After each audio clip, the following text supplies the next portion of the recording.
Market में असली king कौन है, बैंक्स या रिटेलर्स? इनमें से कोई नहीं है, असली किंग तो ये है। Hey guys, welcome to FX Labs. आज हम एक ऐसी इंस्टीट्यूशन के बारे में बात करने वाले जो पूरे मार्केट को नहीं, पूरी दुनिया को कंट्रोल करता है। वो क्या है पता है? उनको हम बोलते हैं हेज फंड्स। अब कई सारे लोगों को लग रहा हो कि मार्केट को तो यार बैंक्स लोग चलाते हैं, बिकॉज फॉरेक्स मार्केट में तो ज्यादातर ट्रेडिंग वॉल्यूम बैंक से ही आती है। आपकी बात सही है, लेकिन पूरा सही नहीं है। मार्केट को कंट्रोल तो हेज फंड्स करते हैं, बैंक्स नहीं। क्यों, मैं आपको बताता हूँ। तो बैंक्स क्या करते हैं ना, बैंक्स अपने रिजर्व को मेंटेन करने के लिए ट्रेड करते हैं। जैसे कोई इंडिया से यूएस के लिए कोई पैसा भेज रहा है, या यूएस से कोई पैसा आ रहा है इंडिया में, या यूएस से दुनिया भर में पैसा जा रहा है, तो बैंक को अपना फॉरेन रिजर्व मेंटेन करना पड़ता है। इसके लिए वो हेजिंग के लिए ट्रेडिंग करते हैं, उनको पैसा बनाने के लिए ट्रेडिंग नहीं करता है। तो समझो, बात अलग है। बैंक्स ट्रेडिंग करते हैं हेजिंग करने के लिए या अपने रिजर्व मेंटेन करने के लिए, पैसा बनाने के लिए नहीं। लेकिन हेज फंड आता ही मार्केट में पैसा बनाने के लिए। तो हेज फंड क्या है, क्यों है, और ये लोग कमाते कैसे? तो ये लोग कौन सा स्ट्रेटेजी यूज करें, और उनका स्ट्रेटेजी और आपका स्ट्रेटेजी में क्या डिफरेंस है? अगर ये आपको जानना है तो पूरा वीडियो तो एंड तक देखिए। आपको एंड में पता चलेगा कि ये लोग कौन सा स्ट्रेटेजी यूज करें और वो क्यों डिफरेंट है आपके स्ट्रेटेजी से। तो पहली बात, हेज फंड्स क्या है? हेज फंड्स का ऑफिशियल डेफिनेशन है, these are the institutions that actively manage fund for a person और a company and actually try to generate higher returns in the market. अगर आसान भाषा में बोलूँ तो ये लोग कई सारी जगह से पैसा लेते हैं और उसको ये मैनेज करते हैं, और मैनेज करके उनको रिटर्न वापस देते हैं, और इसके ऊपर इनका कमीशन होता है। तो हेज फंड में पैसा कहाँ से आता है? ये थोड़ी है कि वो लोग आपसे या हमसे पैसा लेंगे और पैसा मैनेज करेंगे। तो हेज फंड में पैसा आता है बड़े बड़े इंस्टीट्यूट, पेंशन फंड्स, 401k से, या बड़े बड़े और HNI ऐसे कंपनी से आता है। फॉर एग्जाम्पल, सिंगापुर का पेंशन फंड है। अब सिंगापुर गवर्नमेंट को अपने जो भी पेंशन फंड में इन्वेस्ट किया है उनको 9% या 8% से कंपाउंडेड रिटर्न तो देना है। अब सिंगापुर गवर्नमेंट पैसा तो कहीं तो इन्वेस्ट करना पड़ेगा ना, ये थोड़ी को अपने जेब से पैसा देगा। ऐसे बड़े बड़े इंस्टीट्यूट या ऐसे पेंशन फंड्स क्या करते, वो बोलते हेज फंड के लिए, देखो भाई ये मेरा पैसा है, तुम इसको ले लो, मैनेज कर लो और मुझे रिटर्न बना के दे दो। ऐसे कई सारी जगह से फंड उठाते और ये मैनेज करते हैं। और कई सारे HNI जो बड़े बड़े इंडिविजुअल्स है, जैसे अंबानी, अदानीज हो गया, या कई सारे लोग जिनके पास हजारों लाखों करोड़ है, वो भी इनके पास डायरेक्टली इन्वेस्ट करते हैं। तो पहली बात, आप और हम जैसे लोग इसमें इन्वेस्ट नहीं कर सकते, बिकॉज ये पैसा लेंगे ही नहीं हम लोगों का। इसमें एंट्री क्राइटेरिया होता है, लाइक मिनिमम आपके पास इतना पैसा होगा तभी वो आपका पैसा लेंगे, वरना आपसे पैसा ही नहीं लेंगे। और ये लोग कैसे पैसा कमाते हैं? ये थोड़ी के चैरिटी के लिए बैठे। तो हर एक फंड का थोड़ा बहुत अलग होता है, लेकिन ओवरऑल अगर मैं स्टैंडर्ड बताऊं हेज फंड इंडस्ट्री का, वो है 220 मॉडल। तो 220 क्या है? 2% होता है AMC और 20% होता है प्रॉफिट स्प्लिट। AMC मतलब है एनुअल मेंटेनेंस कॉस्ट। अगर ये आपका 1 लाख रुपया मैनेज कर रहा है, एग्जाम्पल के लिए, अगर ये आपका 1 लाख रुपया मैनेज कर रहे हैं, आपके लिए प्रॉफिट बना के दे ना दे, कुछ भी ना करे, फिर भी आपको इनको आपका कैपिटल का जो भी आपने इन्वेस्ट किया उसका 2% देना पड़ेगा। वो 2% कैसा होगा? 1 लाख आपने इन्वेस्ट किया, उसका 2% हुआ 2000। वो 2000 रुपये को ना हम 12 मंथ में डिवाइड करेंगे, और जो भी वो अमाउंट होगा पर मंथ, उतना आप उनको ट्रांसफर करोगे हर मंथ। इससे फर्क नहीं पड़ता वो आपको प्रॉफिट कितना कमाते थे, ये तो आपको देना पड़ेगा। और दूसरा आता है प्रॉफिट स्प्लिट। लेट्स से आपको 1 लाख पे इन्होंने आपको प्रॉफिट बना के दिया 50,000 का, उसका 20% आपको इनको ट्रांसफर करना पड़ेगा। तो ये हेज फंड मॉडल है, 220 मॉडल। अब इमेजिन करो, ये लोग ना हेज फंड्स सालाना करोड़ों रुपए मैनेज करते हैं, लाखों करोड़ों। बस इसी साल की बात कर रहा हूं मैं, 2025 में सारे हेज फंड्स मिला के 4.7 ट्रिलियन मैनेज कर रहे हैं। 4.7 ट्रिलियन डॉलर्स। इंडिया का जो GDP है, मतलब इंडिया में जितना पैसा मेरा है, आपका है, पूरे इंडिया का है, पूरे इंडिया में कितने भी कंपनी है, सब मिला के जितना हमारा GDP बन जाए, विच इज अराउंड 4 ट्रिलियन जो अभी के आसपास है, उससे ज्यादा ये लोग पैसा मैनेज कर रहे हैं। आप समझ सकते हो, पूरे इंडिया का जितना पैसा है, मतलब हर एक चीज मिला के, उससे ज्यादा पैसा तो ये लोग मैनेज कर रहे हैं। अब उसका 20% इनका प्रॉफिट का हिस्सा समझो, मतलब आप समझ सकते हो कितना पैसा कमा रहे हैं लोग। अगर ये लोग 1000 करोड़ मैनेज कर रहे हैं, उसका 2% ही होता है 20 करोड़ रुपीज। मतलब कुछ करे ना करे 20 करोड़ तो इनका ऐसे भी आने वाले ही है, और उसके ऊपर प्रॉफिट का 20%। तो भाई पैसा तो बहुत चाप रहे हैं। ओके, आप अंदाजा भी नहीं लगा सकते कितना पैसा ये लोग बना रहे हैं। अब कुछ लोगों को सवाल होगा, सर ये तो म्यूचुअल फंड जैसा है। नहीं, म्यूचुअल फंड जैसा नहीं है। क्यों, मैं आपको बताता हूँ।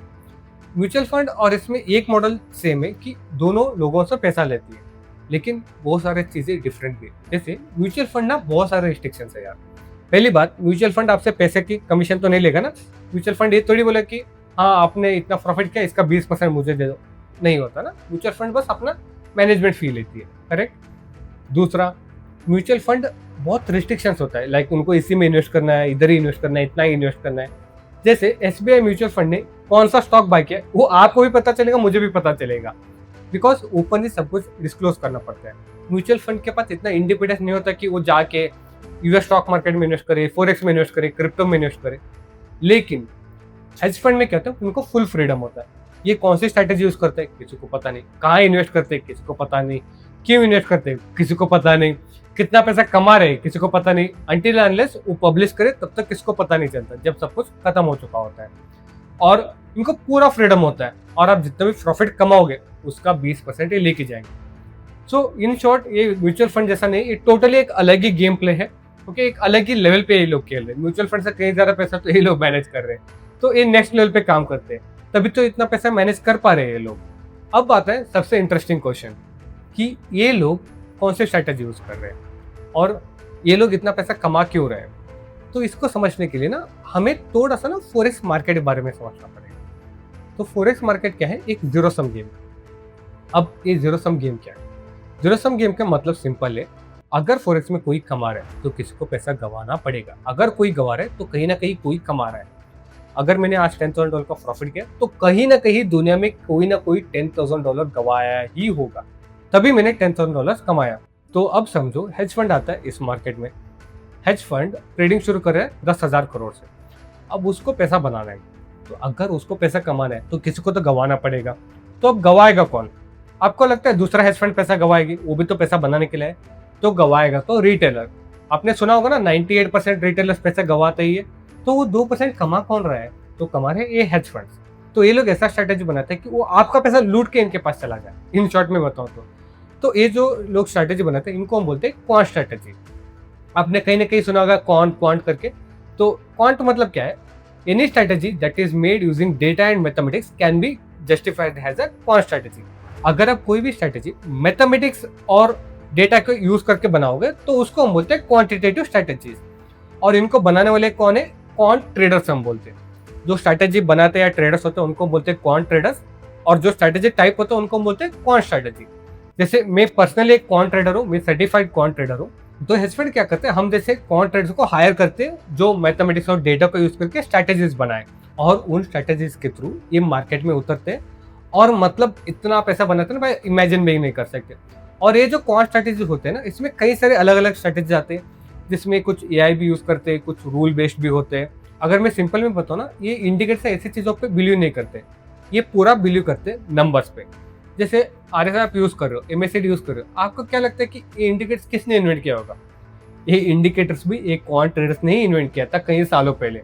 उसके बाद अभी पब्लिक हुए, लेकिन इसको इन्वेंट भी किया था यही क्वांट ट्रेडर्स ने। आप में और इनमें डिफरेंस क्या पता है? आप लोग जो बना बनाया इंडिकेटर यूज करते हो, जैसे RSI इंडिकेटर सब लोग यूज करते हैं, मूविंग एवरेज यूज करते हैं। अगर मैं उनको पूछूं इसका लॉजिक है, RSI कैलकुलेट कैसे हो रहा है, किसी को पता नहीं। अगर मैं बोले MACD कैलकुलेट कैसे हो रहा है, इनको बस ये पता है कि हाँ MACD ऐसे दिख रहे हैं, लेकिन इसका लॉजिक क्या है आपको पता है? आपने कभी सोचा है? ये लोग होते हैं जो उसका लॉजिक बनाते हैं, जैसे अपने खुद का इंडिकेटर से बनाते हैं, खुद का अपना ट्रेडिंग सिस्टम ही बनाते हैं स्क्रैच से, तभी तो लोग आगे है ना। आप बस बना बनाया चीजें यूज करो, लेकिन इसको बनाने वाला ये है, उसके पीछे जो मैथ्स लगते हैं, जो लॉजिक लगते हैं, ये लोग बनाते हैं। तो हेज फंड्स क्या करते हैं, इसे हजारों क्वांट ट्रेडर्स को हायर करते। इनका सैलरी ना भाई करोड़ में होता है, इन शॉर्ट बताता। एवरेज क्वांट ट्रेडर का सैलरी तो 1 करोड़ से ऊपर है ग्लोबली, और सबसे ज्यादा सैलरी तो इन्हीं को मिलती है। तो ऐसे हजारों लोगों को हायर करते हैं जो एक्सपर्ट है अपने फील्ड में। उनके थ्रू ये अपने क्वांट स्ट्रैटेजीज बनाते, जिसके थ्रू ये मार्केट में उतरते मैनेज करते, और इनके पास इतना पैसा होता है कि पूरा मार्केट को मैनिपुलेट करते। आपके साथ कितने लोगों के साथ हुआ होगा कि आप स्टॉप लॉस तो लगाते हो, साला मार्केट जाता है आपके स्टॉप लॉस के पास और उतरता है उधर से ही, और ध्यान से आप टीपी लगाते हो, टीपी तक जाता है लेकिन टीपी हिट नहीं होता, लेकिन उधर से ही घूमता है। तो ये सारे इनका ट्रिक्स है ताकि आपसे पैसा निकाल के ये लोग कमा पाए, बिकॉज और कोई तरीका है ही नहीं। अगर रिटेलर्स नहीं गवाएंगे तो इनको हारना पड़ेगा, ये तो कभी हारने वाले हैं नहीं। ऐसे ही वो स्ट्रेटेजी बनाते हैं कि वो पूरा मार्केट को मैनिपुलेट कर लेते हैं और ये लोग पैसा बना के जाते हैं। तो आई होप आपको पूरा हेज फंड के बारे में अभी अंडरस्टैंडिंग मिली होगी कि ये लोग पैसे कैसे कमाते हैं और इनके पास पैसे आते कहाँ से और इनमें इन्वेस्ट कौन करता है। अगर आपको भी हेज फंड इंडस्ट्री में जाना है तो आप एज अ क्वांट ट्रेडर जा सकते हो। तो इसके लिए आपको क्वांट ट्रेडिंग का सीखना पड़ेगा। इंडिया में तो कोई ऑफिशियल कोर्स नहीं है जो आपको क्वांट ट्रेडिंग सिखाए, लेकिन अगर आपको इसी फील्ड में आगे बढ़ना है तो आई वुड सजेस्ट आप मैथ्स में थोड़ा अच्छे बन जाओ। मैथ्स और प्रोग्राम में आपका अच्छा है तो आप इस फील्ड में जा सकते हो। इससे ग्लोबली कई सारे कोर्स होते हैं, आप उनको कर सकते हो और अप्लाई करना शुरू कर सकते हो। ये हेज फंड जैसे बड़े बड़े इंस्टीट्यूशन में आप अप्लाई करना शुरू कर सकते हो।